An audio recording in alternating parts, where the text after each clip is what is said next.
এয়া শৰতৰ বতৰ। শাৰদীয় উৎসৱমুখৰ পৰিৱেশে চাৰিওদিশে দেহমন প্ৰফুল্লিত কৰা এই শাৰদীয় বতৰ দুৰ্গোৎসৱৰ ঠিক পিছতেই ভক্তপ্ৰাণে আদৰিব শ্ৰী শ্ৰী লক্ষ্মী দেৱী। ৰাজ্যখনৰ কেইবাখনো লক্ষ্মী পূজা উদযাপন সমিতিয়ে ধনৰ অধিষ্ঠাত্ৰী দেৱী আই লক্ষ্মীক আদৰিবলৈ সাজু হোৱাৰ সময়তে নলবাৰী জিলাৰ দক্ষিণ পশ্চিম প্ৰান্তৰ সম্প্ৰীতি সমন্বয়ৰ মিলনভূমি নিজপকোৱা গাঁওবাসীয়েও শ্ৰী শ্ৰী লক্ষ্মী আইৰ শ্ৰীচৰণত এপাহ পুষ্প দিয়াৰ মানসেৰে পূজাভাগ আগবঢ়োৱাৰ মানস কৰিছে। অইনবেলিৰ দৰে এইবেলিও বৰ উলহ মালহেৰে ঐতিহ্যমণ্ডিত ৬৪ সংখ্যক নিজপকোৱা ৰাজহুৱা শ্ৰী শ্ৰী লক্ষ্মী পূজাৰ আয়োজন কৰা হৈছে।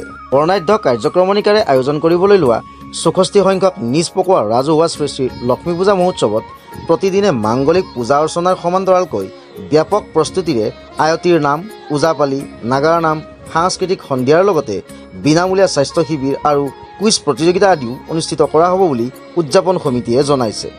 লগতে তিনিটি নিশাৰ বাবে আগশাৰীৰ ভ্ৰাম্যমান নাট্য দল আবাহন থিয়েটাৰে নাট মঞ্চস্থ কৰিব বুলিও জানিবলৈ দিয়ে। আমাৰ এই ৭৪তম নিজপকোৱা ৰাজহুৱা লক্ষ্মী পূজাখন আইবিলো অনবিলোৰে উলহ মালহেৰে উদযাপন কৰাৰ কাৰণে আমি সমূহ পকোৱাবাসী ৰাইজে আমি মনস্থ কৰিছোঁ। আৰু এইবেলি আমাৰ অহা ১৬ অক্টোবৰ ২০২৪ ইংৰাজী তাৰিখৰ পৰা ২০ অক্টোবৰ ২০২৪ ইংৰাজী তাৰিখলৈ ৫ দিনীয়া বৰ্ণাঢ্য কাৰ্যসূচীৰে আমাৰ এই লক্ষ্মী পূজাখন অনুষ্ঠিত কৰা হ'ব। ইয়াত আমাৰ বিভিন্ন সাংস্কৃতিক কাৰ্যসূচীৰ লগতে আমাৰ পতাকা ধৰ্মীয় ধ্বজা উত্তোলনৰ লগতে আমাৰ আয়তীসকলৰ নাম, লগতে আমাৰ আকস্মিক চিন্তা প্ৰতিযোগিতা, কুইজ প্ৰতিযোগিতা, বিভিন্ন সাংস্কৃতিক অনুষ্ঠানৰ মাজেৰে এইখন পূজাখনৰ আমাৰ সফল সমাপ্তি কামনা কৰিছোঁ। লগতে আমাৰ ভ্ৰাম্যমান নাট্য দল, অন্য নাট্য দল আবাহন থিয়েটাৰক আমি ৩ নিশাৰ বাবে ইয়াত আমন্ত্ৰণ কৰিছোঁ। আমি আশা ৰাখিছোঁ আমাৰ ধনৰ অধিষ্ঠাত্ৰী দেৱী লক্ষ্মী দেৱীয়ে আমাৰ এই পকোৱাবাসীৰ লগতে সমগ্ৰ অসমবাসীৰ ধন ঐশ্বৰ্যৰে ভৰি পৰক, আমাৰ এইটো মিলনৰ এটা শান্তিৰ বাতাবৰণ সৃষ্টি কৰক। আমাৰ সম্প্ৰীতিৰ এই যিখন মিলনভূমি, এই মিলনভূমি আমি দেখিছোঁ কেইবা সহস্ৰাধিক লোকৰ ভক্তৰ সমাগম হয় ইয়াতে। আমি আশা ৰাখিছোঁ এই মিলন যাতে তাৰ পুনৰাবৃত্তি ঘটে। বিভিন্ন অঞ্চলৰ বিভিন্ন দূৰ দূৰণিৰ পৰা ভক্তসকলে ইয়াত আহে। আমি তেখেতসকলে আহি ইয়াত যথেষ্ট আনন্দ অনুভৱ কৰে আৰু লক্ষ্মী দেৱীৰ চৰণতে এপাহ পুষ্প অৰ্পণ কৰে। সমূহ অসমবাসী ৰাইজকে আমি আমাৰ লক্ষ্মী পূজা সমিতিৰ পৰা ধন্যবাদ আৰু শুভেচ্ছা জ্ঞাপন কৰোঁ। জয় জয়তে মই সমূহ ভক্তবান ৰাইজলৈ শাৰদীয়া শুভেচ্ছা জ্ঞাপন কৰিছোঁ। এইবাৰ নিজপকোৱা ৰাজহুৱা শ্ৰী শ্ৰী লক্ষ্মী পূজা মহোৎসৱ ৫ দিনীয়া কাৰ্যসূচীৰে কৰিবলৈ আমি মানস কৰিছোঁ। আমাৰ অহা ১৬ অক্টোবৰৰ পৰা ২০ অক্টোবৰলৈ ৫ দিনীয়া কাৰ্যসূচীৰে আমি এই পূজাভাগ আই মাতৃৰ চৰণত আগবঢ়াবলৈ মানস কৰিছোঁ। আৰু ইয়াৰ বাবে আমি বিভিন্ন ধৰণৰ কাৰ্যসূচী হাতত লৈছোঁ। আমি প্ৰতিদিনে সাংস্কৃতিক কাৰ্যসূচী, বিভিন্ন ধৰণৰ ওজাপালি, নাগাৰা নাম, আৰু পিছতে আমাৰ সাংস্কৃতিকৰ কাৰণে আমি সুৰ সমলয় গোষ্ঠী আৰু আমন্ত্ৰিত শিল্পীৰ দ্বাৰা সাংস্কৃতিক সন্ধিয়া কৰাৰ কাৰণে মানস কৰিছোঁ।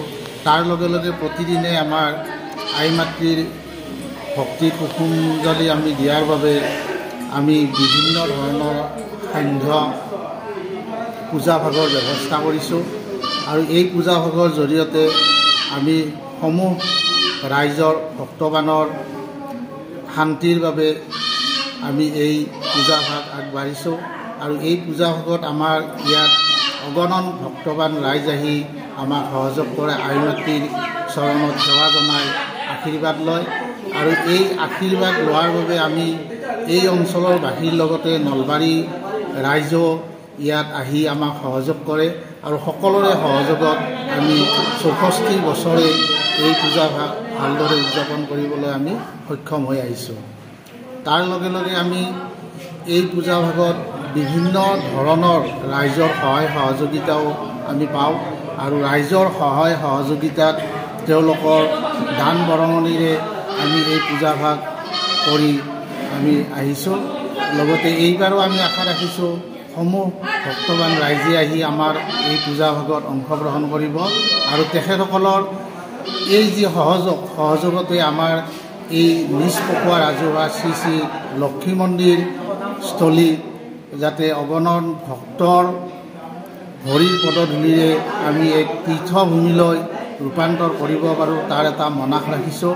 আৰু আমি সমূহ ভক্তবান ৰাইজক এই প্ৰতিবেদক লাইভৰ জৰিয়তে ইয়াত অহাৰ কাৰণে আমি অনুৰোধ জনাইছোঁ।